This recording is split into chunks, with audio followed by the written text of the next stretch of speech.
Power at this level is not guarded by bodyguards, nor by high walls or even armies. It is protected by the system, silent, automatic, and acts before anyone can even react. Somewhere in the vastness of space above the world and deep beneath solid rock, trillions of dollars have been spent. All of it to prepare for a moment that no president ever wants to face.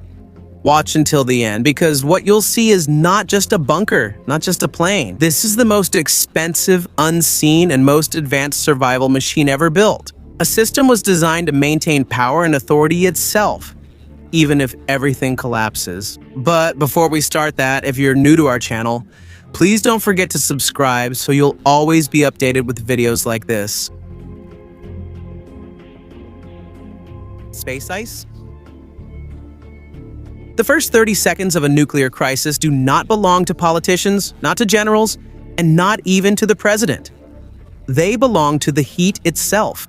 Because before the first headline is written, before any phone rings, there is an invisible system quietly watching the breathing of the planet. Far above the atmosphere in geosynchronous orbit about 22,000 miles from Earth, stationed in the silence is the space-based infrared system, a constellation of satellites worth about $12 billion. And this is what the US spent to design, launch, and maintain it. Not to look impressive, but to eliminate any doubt at the very moment a missile leaves the ground. These satellites are not ordinary cameras like in the movies. Each one, estimated to cost about $1.5 billion, has a single purpose, and that is to detect a physical reality, the infrared heat plume that forms when a ballistic missile is launched. A signal that is so distinct it can be seen even under thick clouds, in complete darkness, and even if there are attempts to deceive it. There is a reason why this layer exists, and that is speed without confusion. Because at the highest level of power, time is the most valuable asset of all. When a launch happens, the satellite doesn't ask who fired it or why. It measures the temperature curves, the acceleration patterns, and the burn profiles. And it compares those to decades of classified launch data. That computation happens automatically, because within a 6-minute decision window, human hesitation is a weakness. The moment the system marks a plume as hostile, the encrypted data is immediately transmitted almost at the speed of light. It bypasses the media, bypasses politics, and even bypasses emotion. It ensures that the president's first knowledge of an attack is shaped not by chaos, but by mathematics. And the reason why this system is truly remarkable is not just because of its price, but because of its design philosophy. Unlike expensive things made to show off, the SBIRs was made to disappear. It has no public interface, no broadcast signal, and no room for any display. Its value lies in continuity, in its constant presence above conflicts, taking away from the enemy the most dangerous kind of power, surprise. This is why the United States continues to invest billions of dollars in the next generation of infrared satellites under the Next Generation Overhead Persistent Infrared, or Next Gen OPIR program, a project estimated to exceed almost $14 billion. Not to start a war, but to ensure that the ability to make decisions survives in the first moments of conflict. In this system, the president is not the starting point of authority. He is the last checkpoint. By the time a person is briefed, the machine has already chosen several possible truths. And that's the real game here. A structure so expensive and so precise that it can buy clarity in times when clarity is almost impossible. And as we go on, the next layer will really be revealed. What will happen when 30 seconds pass? When space and silence are replaced by stone and steel, and when the countdown becomes a physical reality. Cheyenne Mountain. The moment the warning from space arrives, authority does not go to the president. It sinks into the rock. The infrared signal that was first seen as a heat anomaly in orbit is useless on its own.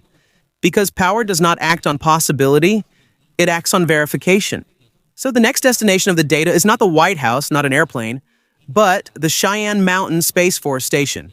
A facility whose very existence is proof of how seriously and rationally uncertainty is treated. It was built deep inside solid granite, costing over $1 billion just for construction during the Cold War. Cheyenne Mountain was not designed to look powerful. It was designed to survive even if the initial assessment was wrong.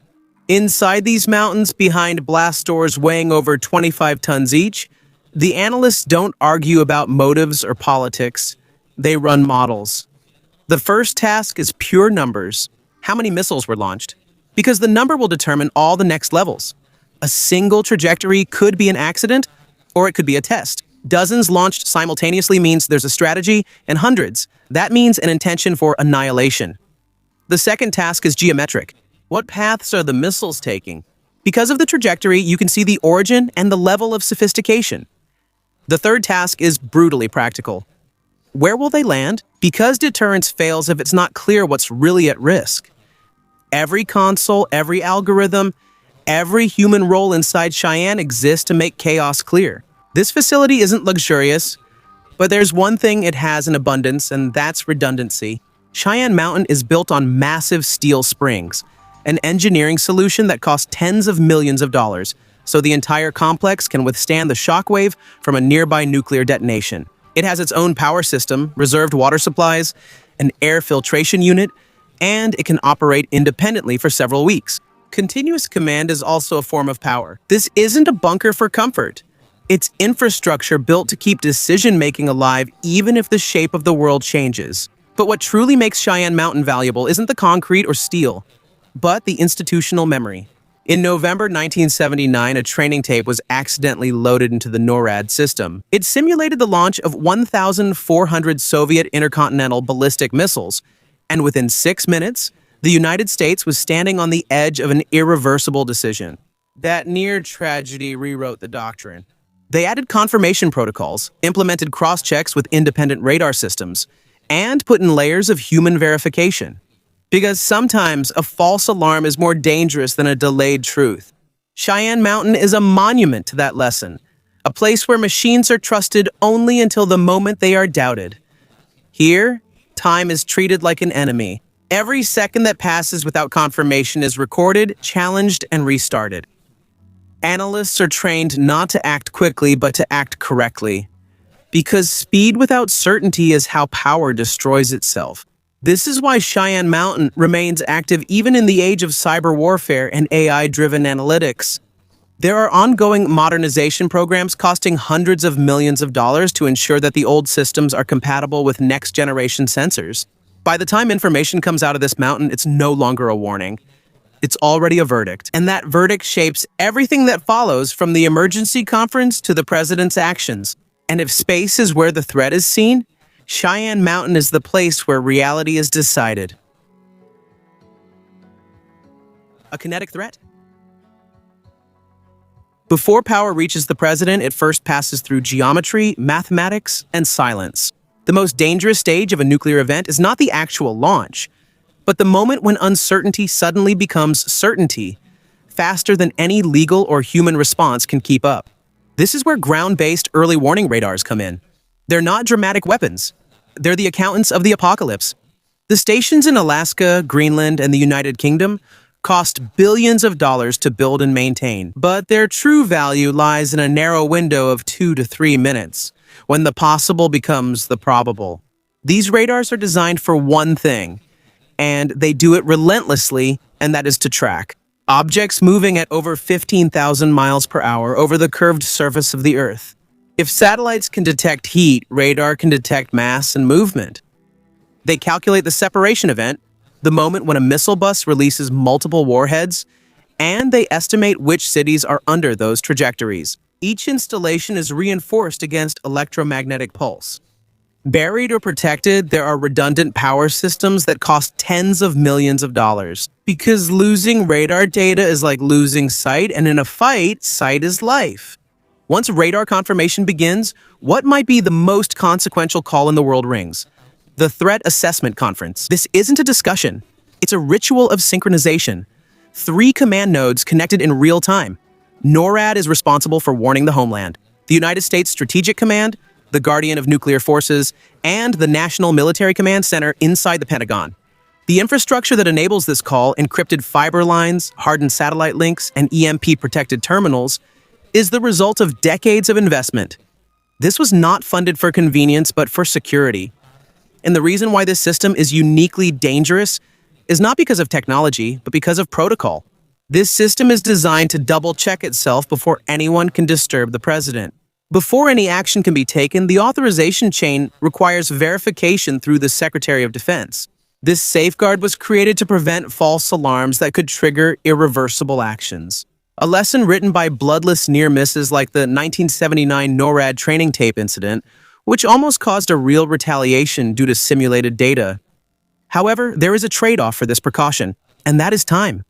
In a worst-case scenario, 5 minutes could be lost while a human confirms what the machine already knows. During those minutes, the warheads continue to fly, the submarines remain silent, and the bombers are still grounded. The president, the one person with launch authority, might still be asleep, unaware that the time for options is gradually running out. This is the paradox of modern power. The more sophisticated the system, the more it restrains itself to avoid deadly mistakes. Every asset here exists for control, not for show. The radars don't intimidate the enemy, they announce the decision. The conference doesn't display dominance, it confirms the confusion. Even delay is a strategy, a deliberate tax to avoid launching a missile against a ghost. This stage shows that survival at the highest level of power is not about speed, but about discipline, refined decision-making. And as time passes, the next layer is revealed. The nuclear football. The most dangerous thing in the room is not a missile, a bunker, or a bomber on standby. It is a 45-pound briefcase silently carried by a uniformed aide who must never be more than a few steps away from the president.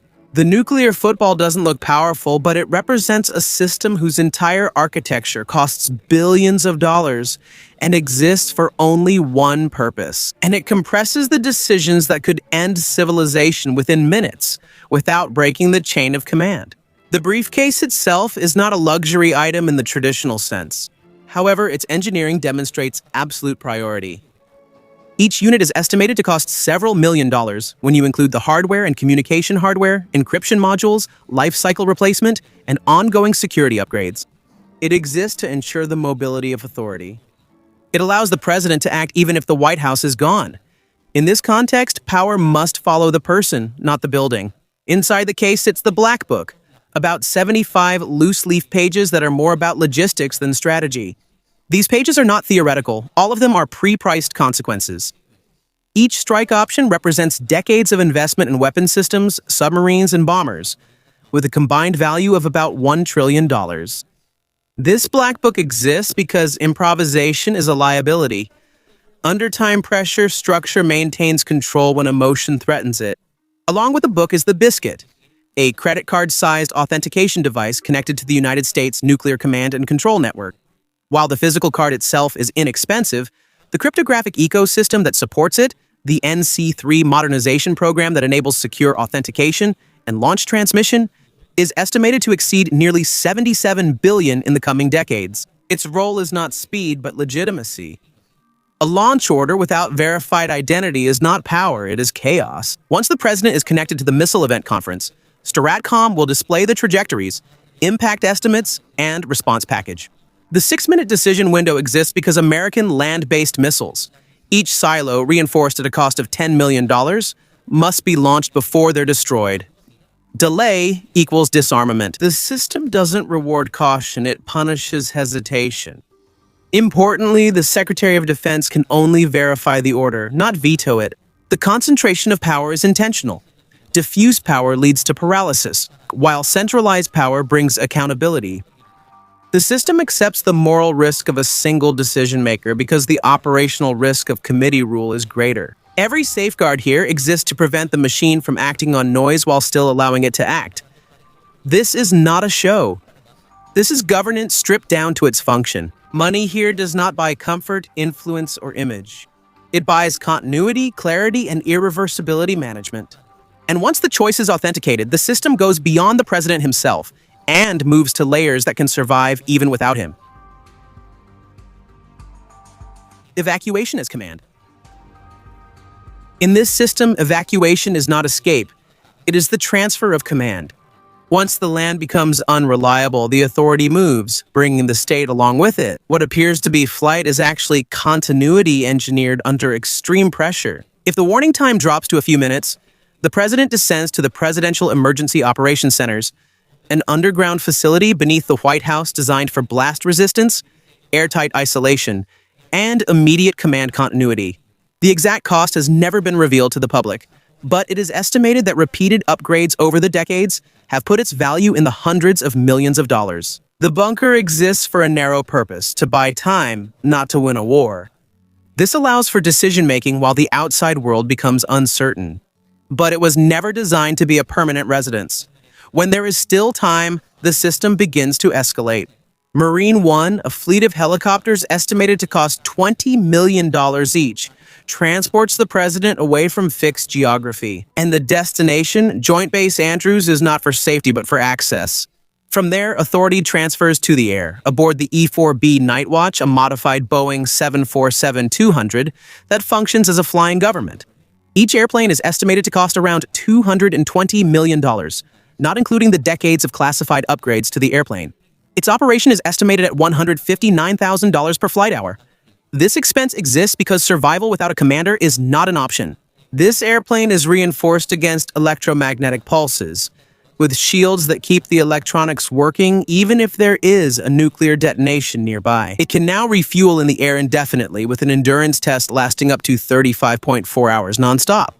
Not for comfort, but for persistence. Inside, passenger luxury has been replaced by consoles, cables, and secured rooms built for decision density, not visibility. One of its most special features is the trailing antenna that stretches for miles behind the airplane, enabling communication with submerged nuclear submarines, each of which is worth several billion dollars. This exists because deterrence is only effective if command can reach the weapons that never surface. Here, power is quiet, invisible, and deliberately unglamorous.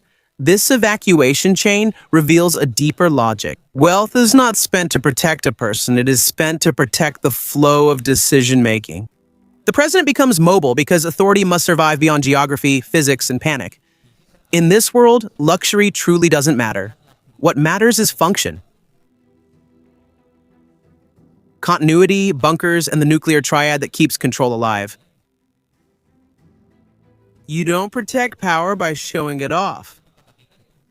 You protect it by making it impossible to erase. When the White House, the Pentagon, or even all of Washington becomes a liability, authority doesn't collapse, it refracts, spreads, and becomes stronger. And this is where continuity comes in, bunkers. Facilities like the Raven Rock Mountain Complex on the Pennsylvania-Maryland border and the Mount Weather Emergency Operations Center in Virginia are not ordinary shelters from a civilian perspective. These are underground cities carved out of granite, designed to operate after an unimaginable disaster. Raven Rock alone is estimated to support around 5,000 personnel with its own power generation, medical facilities, dining halls, and blast doors engineered to withstand over 140 pounds per square inch of nuclear overpressure. The construction and lifetime upgrades put its value in the multi-billion-dollar range, although the exact amount remains classified. Bunkers exist for only one purpose. Maybe that's why the leadership is never focused on a single point of failure. The personnel are deliberately divided into multiple continuity teams. Alpha, Bravo, Charlie are rotated to different locations so that no single strike can decapitate governance.